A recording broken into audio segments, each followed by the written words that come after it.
Hello everyone, welcome to my channel CryptoWare. And today we are going to talk about dynamic analysis, and I'm going to show you how easy it could be to perform dynamic analysis using just 4 tools.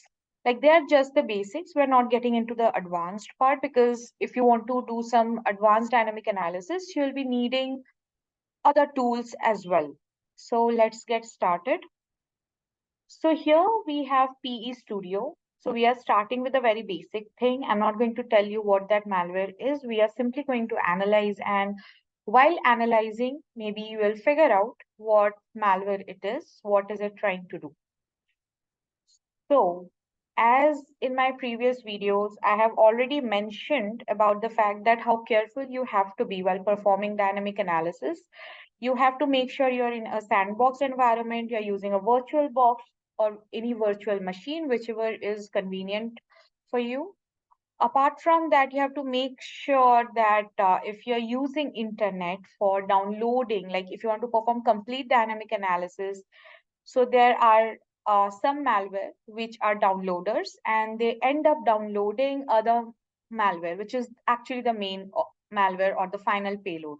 We are going to do something like that with an exe file today, but right now at this point, we are simply going to check the exe file in this PE Studio so that we can understand, we can be confirmed about certain things like what kind of file is it packed or unpacked? We are going to cover about unpacking and packing of malware in a separate video, and I'll share that soon as well. So let's get started. So this is my PE Studio, and I'll simply open the file that I'm going to check over here. It's malware.exe. So I've renamed the name. We are not going to see what name it is right now.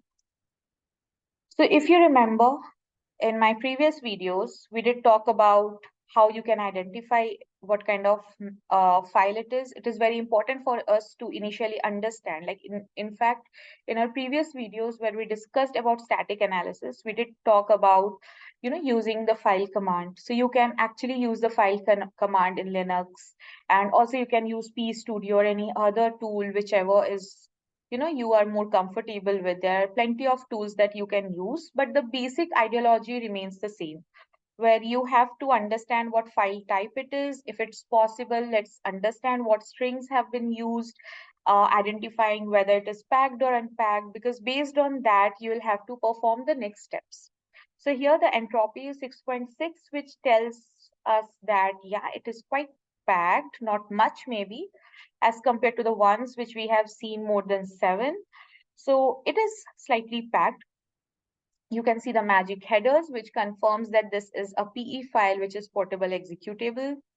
It gives a description that it is Java update scheduler. Virus total says that it is 51 out of 72, which completely confirms that if it is a known malware, then it completely confirms us that yes, it is malicious. So be careful while analyzing this file. We can see the DOS header. We can see the file headers. It gives you some more information, like whether it is dynamic link library, whether it is a DLL, it says false. So basically it is an executable. It is an application which we are going to run right now. Some other informations, directories, we can see. We are waiting for strings to load. It's taking some time. So meanwhile, it is loading. We can discuss about some other tools as well. I have already discussed about regshot. So we are going to use regshot, which is a second tool. I'll show you how we are going to use it. The third tool is that will be using is process monitor. I guess I have shown that too. And the fourth one is process hacker. So we are in total using these 4 tools just to identify how is this malware running, what is it aiming for, what is it trying to do, and based on that, we'll draw some conclusion. So to be honest, sometimes you're able to identify a lot of information just from static analysis. But after a while, we do need to perform dynamic analysis because a lot of functions, a lot of activities basically happen dynamically. which is sometimes quite difficult to identify through static analysis. And both the techniques go hand in hand. You cannot just stop at static analysis. Uh, in case you are able to identify each and everything from that specific sample, it's good enough that you have performed a lot of static analysis.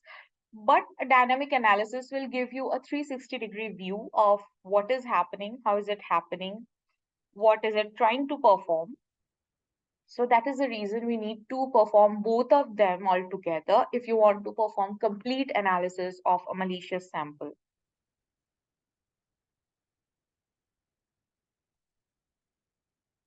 So from here, we can conclude slightly that yes, it is malicious. We are just waiting for the strings.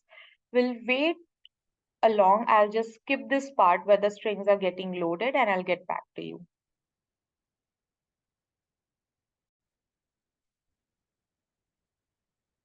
Okay, so since it is taking some time, we can move ahead. We are already confirmed that this is malicious, and of course, this is a malware. I'm pretty sure about it. We are going to perform dynamic analysis of the same. So before doing anything further over here, let it run, let it give us the results whenever it's possible for it to give. By the way, it does not take that much of time. Again, maybe it depends upon the file size as well. So it will tell you that how many strings that are, visible that you can that you can identify from the strings itself, like what kind of functions and API calls are being made. So moving ahead, we are going to use regshort. We have used regshort previously, so right now I'm directly going to use it. The other two are process monitor, procmon. So I have paused it for now. And the other one is process hacker. So let it run. It's not an issue for us right now. We have to be very careful with what all tools are running or what all applications are basically running. We have to be very careful about it. So we click on the first shot and let it take the shot.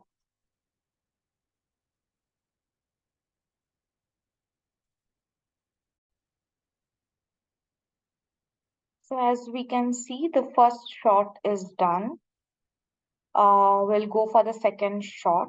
And then there is an option, as you can see, compare, where we can do the comparison. But before taking the second shot, we need to run the malware. So before running the malware, let's start all the other processes. I mean, the monitoring tools that we need to see. So here is process hacker. And let's start procmon. We'll start capturing. And here it is, we can see. So now we are going to run the malware.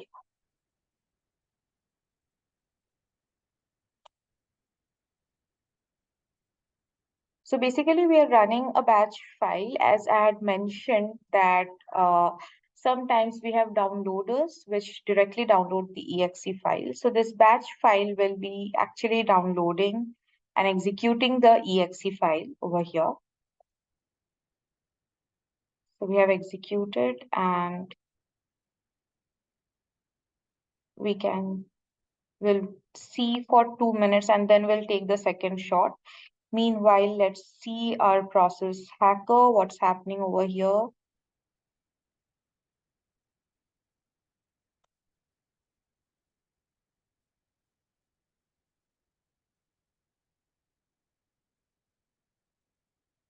So it says CMD, so it's downloading most probably.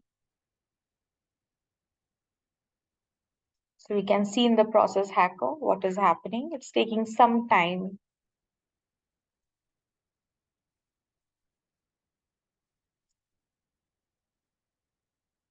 So basically it is downloading, running this file. And for running this file, it has some dependencies. So that is the reason why I had to run it like this. I'm not going to share it as of now, but this is how it has to run. Basically, it has some dependencies. So to directly execute the exe file, it needs to download some other files too. And that is why I had to use the downloader to directly show you how the exact malware is running. So I'll wait for it till it downloads it. So now as you can see, okay, so the script execution done, the bat file has run and the actual malware is actually running, which is malware.exe over here. You can see it's running over here. So we will wait for some time and meanwhile we can check process monitor. So here you can see what XAMPP control has done. As I said that I have used the bat file as a downloader and it has executed that exe file after downloading some other dependencies. So we will use the filter option. Meanwhile, the malware is running and let it run. We'll just write the process name, select. So our process name is malware.exe. We'll add it, apply. And okay, we can see what all process, what it will be monitoring everything that it is doing.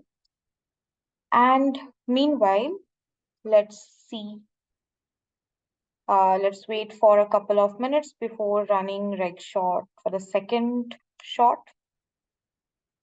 We can still see that the strings had not come up. So let it be, it's taking some time, maybe it's slow. The overall system is running very slow because I have run a malware and apart from these, some more applications are running. So never mind, we are already confirmed that it is malicious. And from these rest of the tools, we are going to get what is there, what is it trying to do. Here we can observe from Process Hacker that it has used conhost.exe. It is actually console Windows host, so do not assume it to be malicious. But of course, a malicious program does use some legitimate applications, DLLs, etc. So we have to be very careful. Of course, they would be using malicious ones as well. And we are going to learn about them later on. But for now, this conhost is not malicious. But what this malware.exe is doing, it is malicious. And we are going to learn that in a while. I think we have let the malware run for a couple of minutes and we have procmon details in procmon as well, process monitor, which we will be analyzing. And let's go for the second shot and then we'll do the comparison after a while.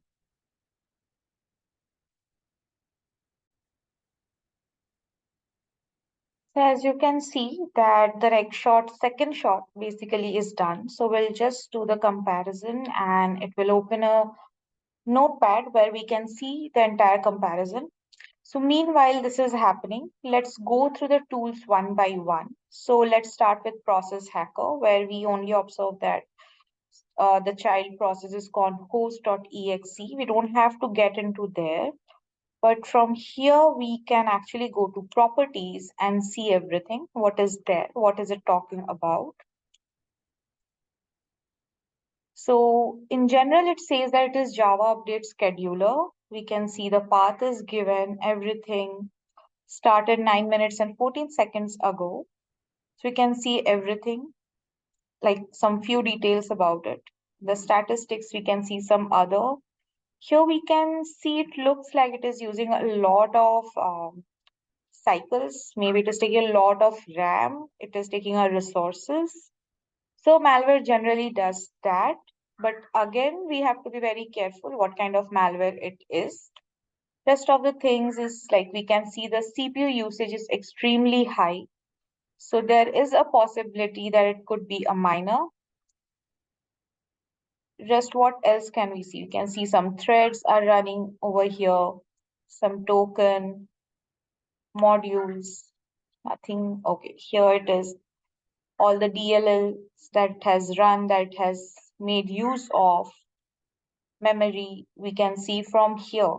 So this part, this memory part will be very useful in the later videos where we will be analyzing malware in a different forms as well. For example, right now we are simply running the malware and we are using tools to monitor and identify what is it trying to do. But in the later videos, we'll be actually making use of some of the details from here. And that will be very useful for us into understanding the malware a bit more. We can see some more information. So all information these informations are something that we can get from here. So here there is nothing. So we can close it. So we have roughly understood what information process hacker is giving. From Procmon, what all information can we get? Like what is it trying to do? We can see it is trying to open a registry key. It is trying to query some value. It is closing. So suppose if we open it, what kind of information are we getting? Desired access was query values enumerate subkeys. So from here also we can get a lot more information about the process. What is it trying to do?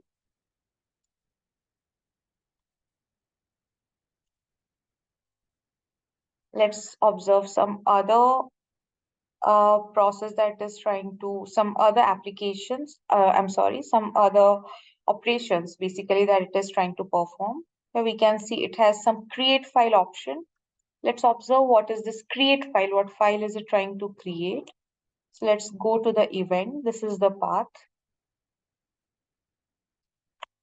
So here we can observe some more details about it. The process is still running, we can see. So basically there is not much information about it over here, but we can identify some interesting things. Let's see some other operations from where maybe we can identify what it is trying to do. We can see the kind of DLL that it is using. We can see some bcrypt primitives. We have to identify what does it do. Some crypt-based DLL is something that it is using. So maybe like we observed that we identified that it was using a lot of resources. So we guessed that miners are one kind of malware which really use a lot of resources, but we are not being very strict to it. So meanwhile, we were going through all these applications, we see that the regshot compare details are also here. We'll go through that as well. So crypt-based DLL is being used. Let's just check in the properties what all information can we get from here if we get anything interesting.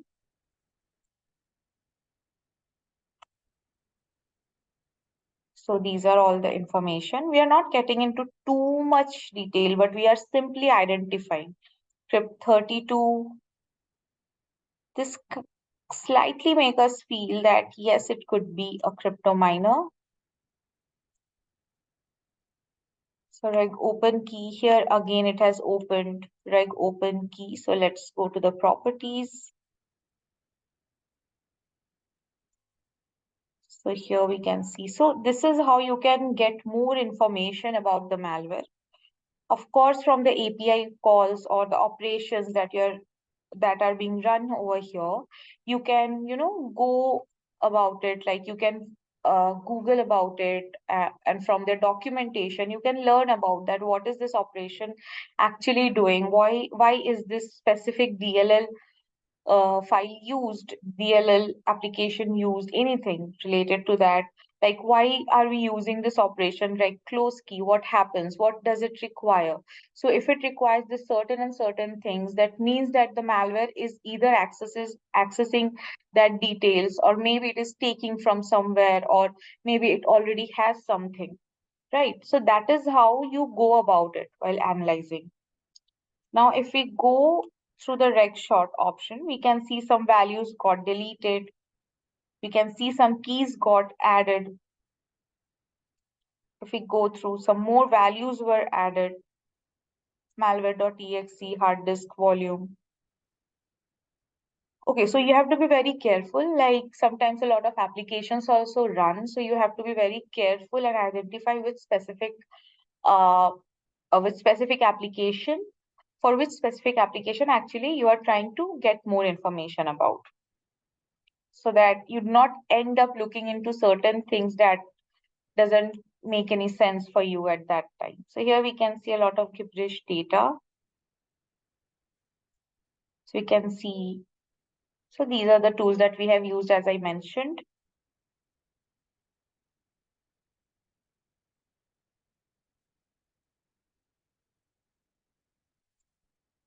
The total changes were 102, and that's totally fine. From here, we can actually get some more information. We generally get.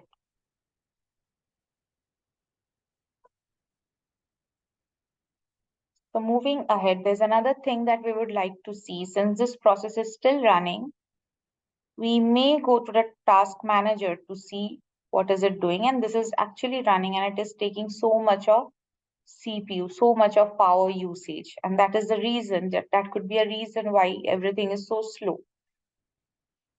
And that's what we observed in Process Hacker, right? In this, here in the properties section, we did observe that it was taking a lot of resources. It was using a lot of cycles.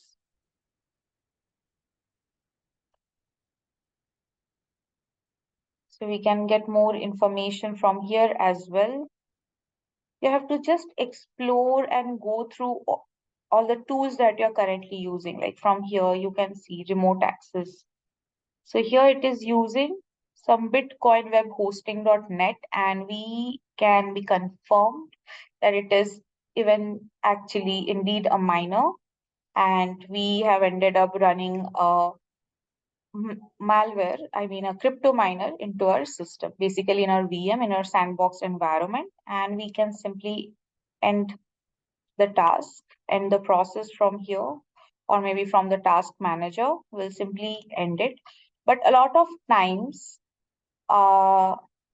of times this happens that it's not possible to terminate it from, from task manager or from other tools. So you have to be very careful of what you're using, and you have to be analyzing each and everything. Like here we saw that it was opening registry keys, maybe it was making some changes, it was closing, it was deleting something. So you have to be very careful, and you actually have to go into those options and see that what change has actually happened. So maybe they have made changes to that specific registry key value where whenever your system restarts, so it will again start the process of mining. Here it was very straightforward where it we could directly remove it.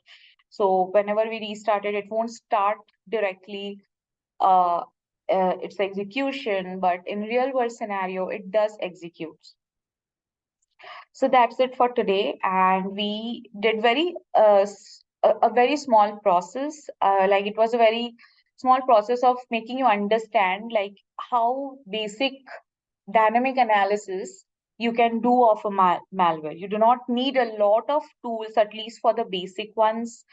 If you want to get into more advanced part, which we will eventually, so at that point of time we may require more tools, and that won't be like a lot of tools. Few tools would be enough for you. Again, tools are there to make your work easy. So if one of the tools, like for example that for now we observed that PE Studio did not give us the strings that we were supposed to get, but we won't keep waiting for it to run, right? We can use some other tools which will actually give us the results in a more faster way. So we do not have to use one specific tool. You do not have to use just one tool just because I am using. You can use any tool, whichever makes more sense to you, whichever is more convenient to you.